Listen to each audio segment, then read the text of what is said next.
Y'all did it. You all somehow found a way to break Rhinar this season. We got Heartened cross-jab banned, and now we have to somehow find a replacement. So first of all, congratulations to anyone that had the pleasure of piloting this deck during the Everfest season. I myself had a lot of fun playing it. The expense of my opponents, and LSS has agreed that it's a little bit too good for Blitz right now. So Hardened Crosstrap is a card that's going starting on May 2nd, I believe. And it was just the fact that you would get 2 resources discounted. And the reason why that was relevant for anyone who was familiar with the combo is that with basically a card like Bloodrush Bellow, after playing it, without breaking the chain, because you could use it before, you could Goliath Gauntlet, Hardened Crossstrap before even swinging with a Claw. And then if you had any 2-cost attack, so something like a Massacre would be discounted to 1, which is like very easy to pay for, especially if, since you're redrawing cards with Bloodrush Bellow and you probably pitched a non-red card to play it, so you already have resources floating. So if you want to play Massacre, Massacre is now a 12 attack with an Intimidate trigger at the end of your Mandible Claw chain that now costs 1, because obviously the claws aren't reduced by Hardened Crosstrap. It's waiting for an attack action to be played. But the main combo was using Swing Big, because Swing Big only costed 2. So now, after playing Bloodrush Bellow for 4 resources, you could break these early, so the chain doesn't break, right? So like if your opponent has some sort of armor piece that can block multiple times on that turn, you would deny them the ability to block more than once. But yeah, you could go Claw, and then play Swing Big, and it would be discounted for free, and it would get another +2 from Goliath Gauntlet for 12. So that would be a total of 22 damage, basically out of nowhere for like no resource cost at all. So yeah, it's gone. So the question is, what are we doing? What are we doing? So now that Crossdraft is gone, we have 2 options, and I will unveil them. Right? It's not that exciting. It's your first option is Barkbone Strapping, which is from Welcome to Wraith, that probably all of us are pretty familiar with. So as an instant, you destroy it, you roll a die, and you gain resources equal to half of the number rolled down, and it has Battle Worn 1.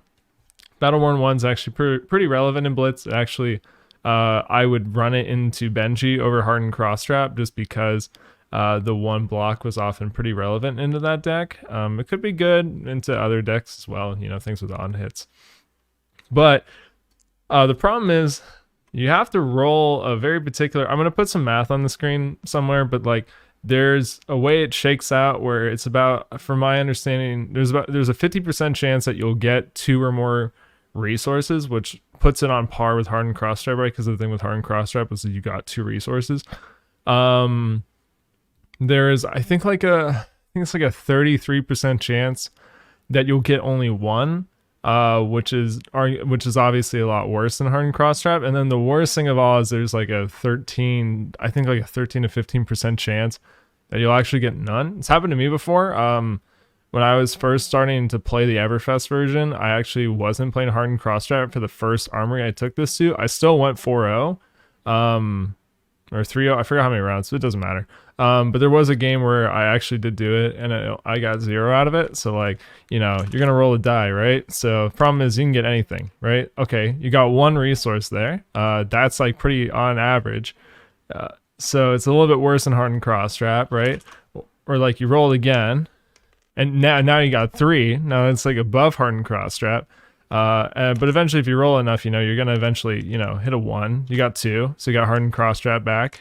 But the problem is, right, is like you can't really, like, you're watching this, you can't really plan around it.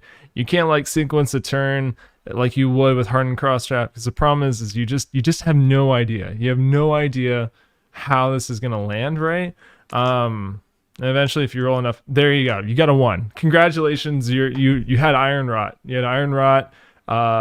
You had an Iron Rot chess piece for the game. So I don't know, right? Because we want consistency in this deck. This deck is already somewhat inconsistent sometimes with a lot of the draw and discard effects. And Hardened Crosstrap found a way to really smooth out those Bloodrush turns. But I am never a fan of rolling dice. If you're familiar with like how I play this deck, we never roll Scapskins like under any circumstance. The only time you roll Scapskins is if you're going to lose the game and you have to hedge all of your bets on that card, and you're like, well, I've lost anyway. There's like a a very slim chance that this roll could either get me the win or could buy me back in, and that's all it's there for. And even then, like sometimes I just like choose not to roll it. So the idea of rolling dice is not good. Because the other consideration is you might have to bring Gambler's Gloves back in, which it's a bad equipment. I don't want it in the deck. So the other option is actually Deep Blue. I might double down by a cold foil. But Deep Blue is an action where you put a card from your hand on the bottom of your deck, you destroy it, you gain 3 resources, and obviously let's go again. So basically Deep Blue is like Talisman of Recompense on an equipment where it'll gain you 2 resources because it turns a red pitch into a blue pitch basically. So when I was first building this deck, I did run 1 Talisman of Recompense. I think by the finalized version that I ended up putting that video out on, I don't think I was running it anymore. If I'm wrong, like correct me, but I was using Talisman of Recompense for a little bit. I just decided not to for whatever reason.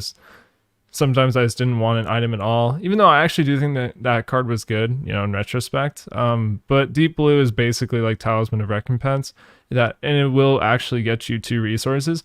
The only problem is it does require you to have 1 more card. So for instance, like we'll run through a quick line of where obviously Heartened Crossstripe is the best option here, which is why I got hit. I actually do think that Hardened Crossstrap was actually a very clever move on like to the credit of LSS and their design team, because I kind of thought about it and I was like, yeah, you can't really like if you hit anything else like any other equipment, it ends up hurting other decks.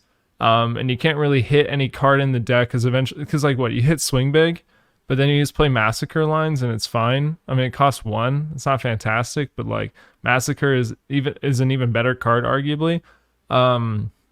You ban Bloodrush Bellow, and all of a sudden every single Brute deck is now unplayable, including Leviathan, which was already rough enough to begin with.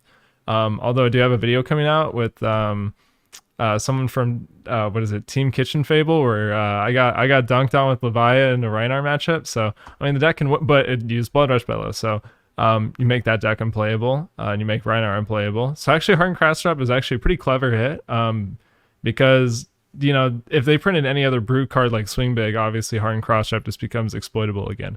It's the same thing with Skeletta. It's like if the card is going to cheat resources, you might as well ban the engine card rather than the card that's being played with the cheated resources. So yeah, it was a good move. It's now making me play Deep Blue probably, or Bark Bones Trapping. So yeah, sick ban. So this is our hand. We just have like a card to discard, and we'll. You know what? Let's make it hard on ourselves. Let's say we have a yellow pitch. Let's say we absolutely have to like combo with this hand. So let's pitch. We'll have 1 floating.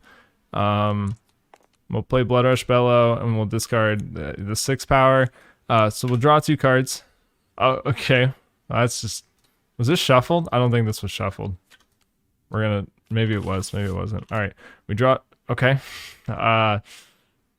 Sure. This is dumb. This is not a helpful example.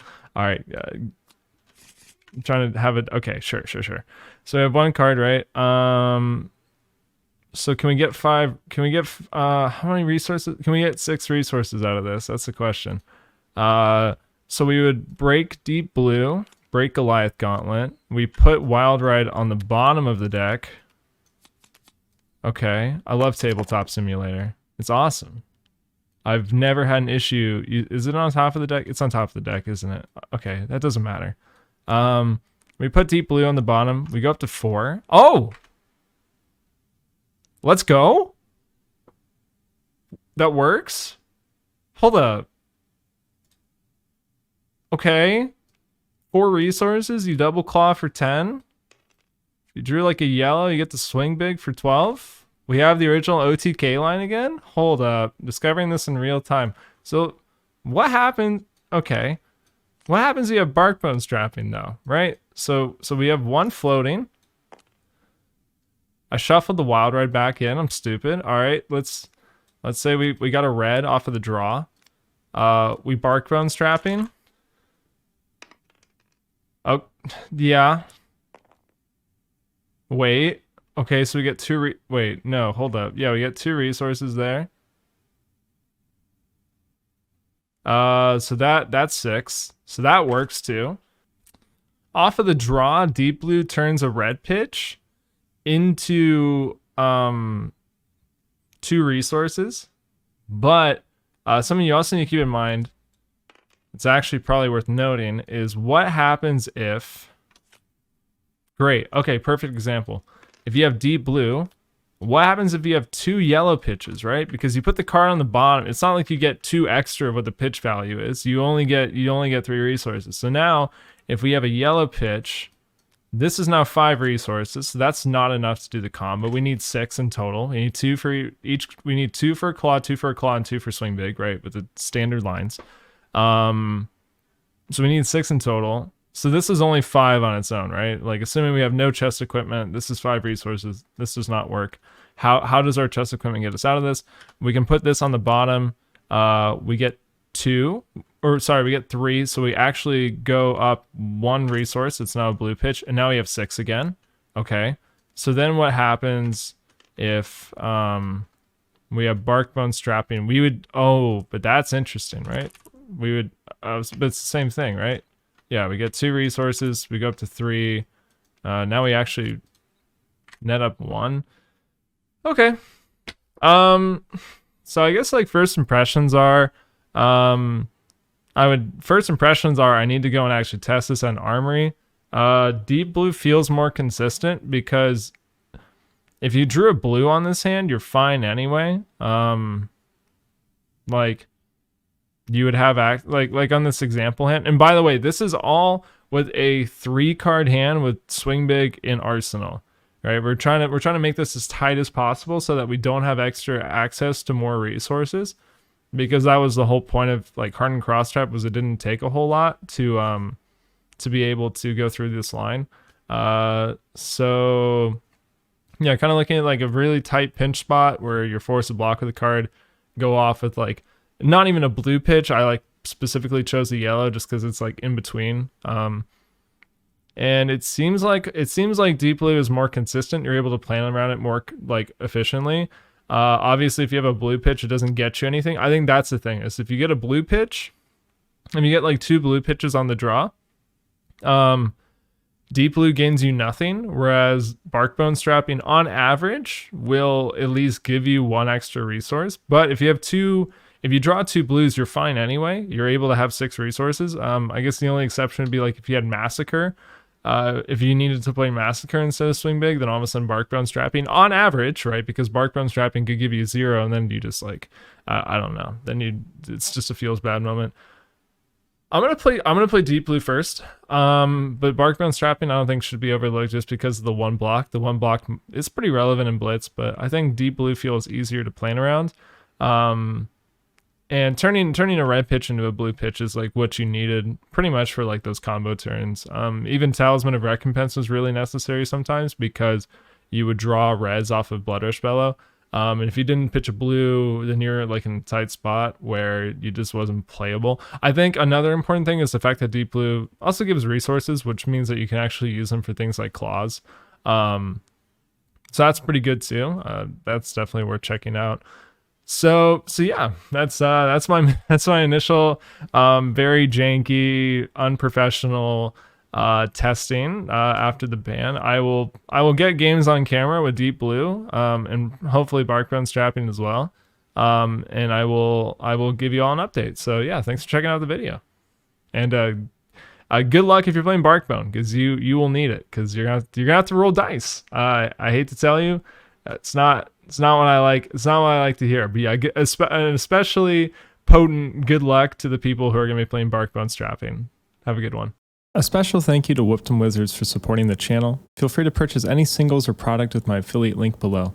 Any purchases help support me to make future content and are greatly appreciated. Thank you.